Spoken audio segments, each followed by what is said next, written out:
Alright, in this video we are going to go over authority building or link building. So let's dive in.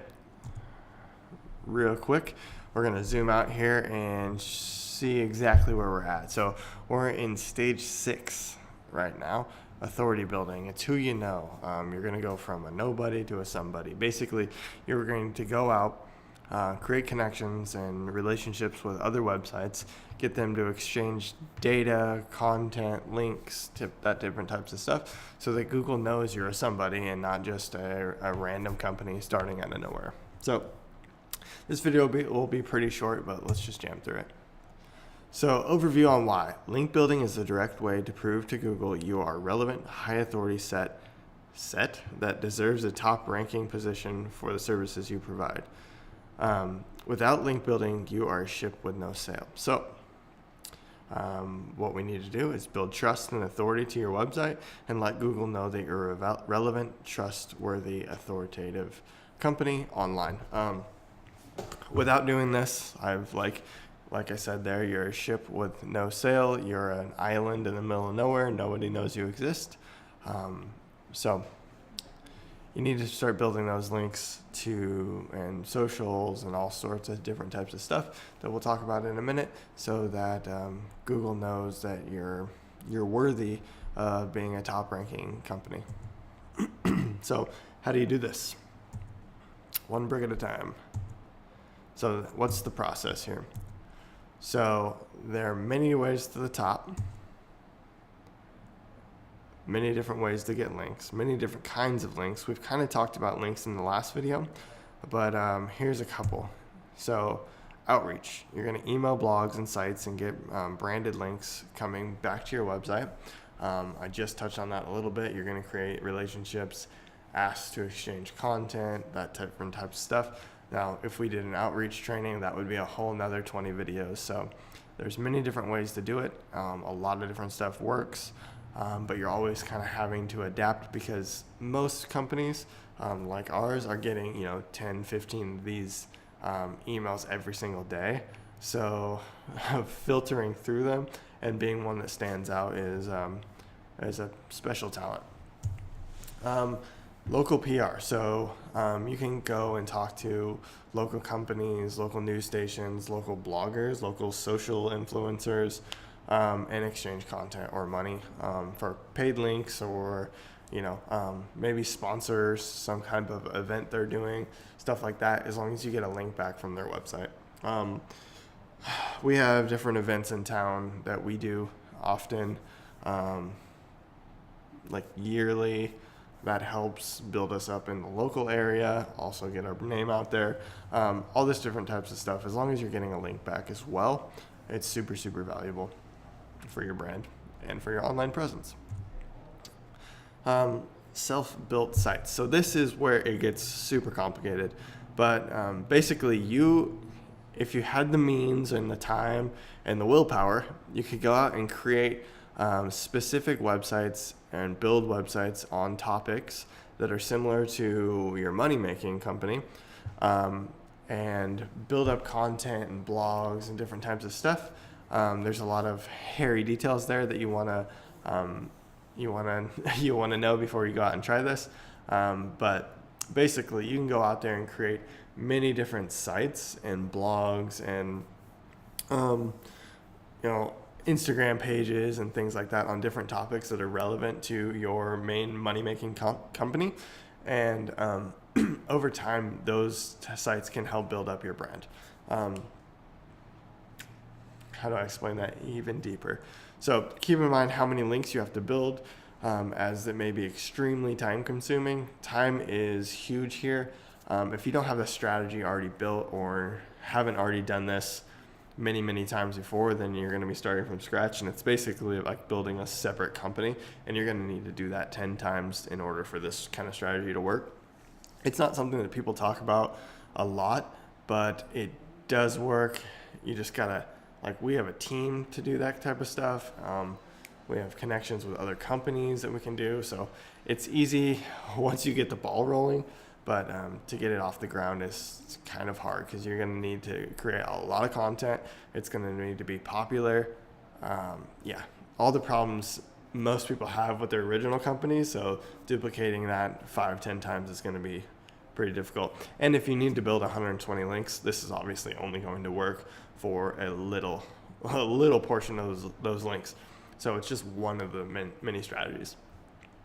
Like I said, it's very easy to do wrong and create non-valuable work or links that have no value in Google's eyes, because if you create a site from scratch, it's starting from zero, and you've got to build up the authority of that to get to even have authority to pass on to your main site. So that's a little confusing, but I think you grasped the main idea there.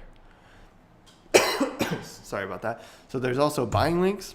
This is going out to companies similar to the steps above and just saying, hey, look, I got $100. What can I sponsor? What can I do? How much does it cost to get featured in this article? There's also, you can also do per month or per week or quarter link rental type of sites out there. Every once in a while, you'll see you'll see a little link on the bottom of the page that maybe suggests that you could pay for something. Keep in mind when you're buying and renting, we'll get in that a little bit, but basically there's some sketchy people out there, so you want to really be cautious when you do that type of stuff. But these things can also be really, really valuable. You can also go out there and find a link broker, kind of like a real estate agent or something like that. You can go out and find these people, and they have access to thousands of sites. And as long as they're high quality, you do all the double checking, it is potentially okay. Now, with these days, with links getting, they're so hard to get and so valuable at the same time, and you really need specific ones to build your profile correctly. A lot of the times these link brokers know half the stuff that they're supposed to, so just be careful. Social stacking. This is very similar to those self-built sites, but it would involve a lot of social media profiles. It would involve a lot of like blogger type sites. What's another? Blogger's a good one. WordPress.com. You can use those and kind of interlink them to help build up the authority, because those huge sites are built off of high domain authority sites. So you'll get a subdomain, which is like movingmountains.wordpress.com would be an example. And basically you're starting from 50 instead of starting from 0. So those are a couple. And like I keep saying, there's plenty. So watch out, because there's plenty of snake oil salesmen to help you get there quicker.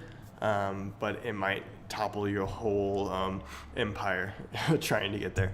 So let's talk a little bit about this guy.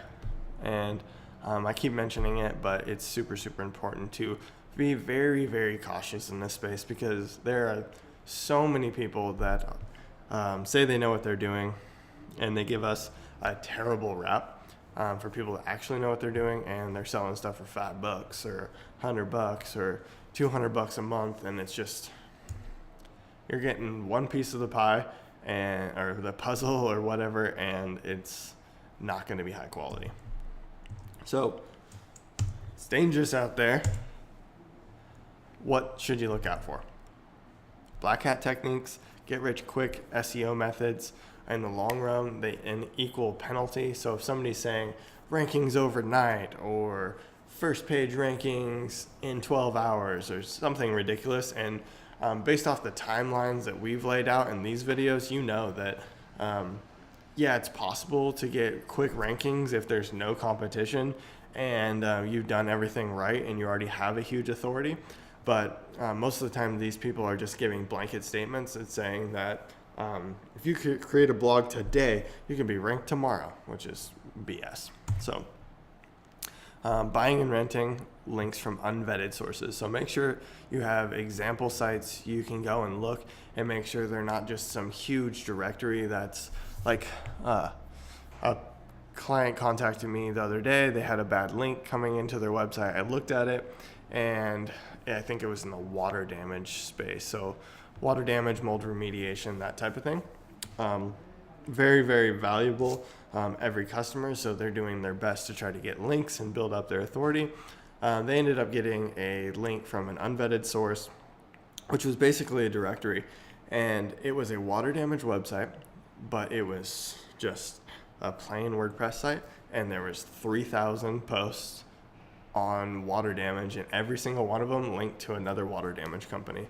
That may sound okay, but it's super low value, because the more links that go out of a website, the less value every single link has. So you're kind of devaluing a link by sending out thousands. So they ended up, we can end up cleaning it up. We will down the road, but yeah, anyway, example. So very similar to those buying and renting unvetted, cheap. So if somebody's saying $5 a month, or I don't know, that's $5 a month, I guess, $10 a month, something like that. Or they're saying one-time fee of $43 or something weird. You just kind of be cautious, because you need to vet everything. You need to do your research, put it into Ahrefs, make sure that it was not spam. Look at Wayback Machine, which is something we didn't talk about in this.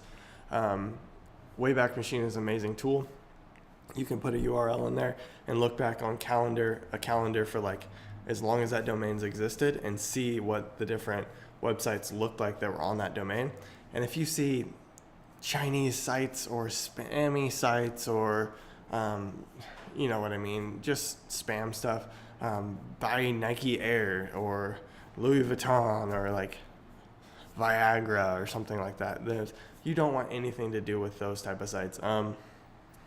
I've seen so many people get in trouble with buying links or buying links from domains that used to be terrible spam sites. So Google's keeping track. They know exactly what's happened on every single domain, and they make little markers, and they know that stuff doesn't go away.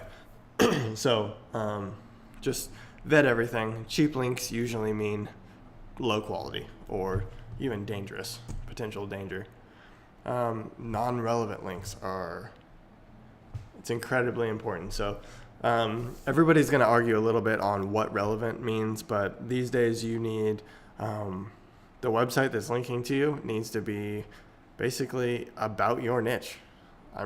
You're going to get away with having having other niches kind of sprinkled in there, but for the most part, you want your keyword mentioned on that domain that's linking to you. And that's going to help you a lot. Now, you're also going to want social profiles and, other types of things that we've talked about, but you don't want a complete profile of non-relevant links, or you're not going to get anywhere. Make sure that content where the link is coming from is about you. You're not a plumber and it's on a puppy website. That just doesn't work anymore, and it's been really, really cracked down on in the last year or so, I'd say. So ask for examples, ask for proof, and quality over quantity. Now, those are super, super important. Now, I think that pretty much covers everything in the video. Everything that we really, really need to talk about. Now, you're building authority, you're building that trust using these techniques. We can make separate training down the road to show you how to do the ins and outs, but that'll be a whole nother series. For right now, I just want you to be broadly educated, I guess, so that you don't make any huge mistakes and you go out and spend thousands of dollars buying some spammy, cheap links that maybe would have worked 10 years ago, but Google's smart. Google's always updating. That stuff just doesn't work. There's no shortcuts. So that's all I got for now. If you have any questions or you want to schedule a meeting with us, hit that link below, moviemountains.io/schedule. Looking forward to talking to you guys. Thanks.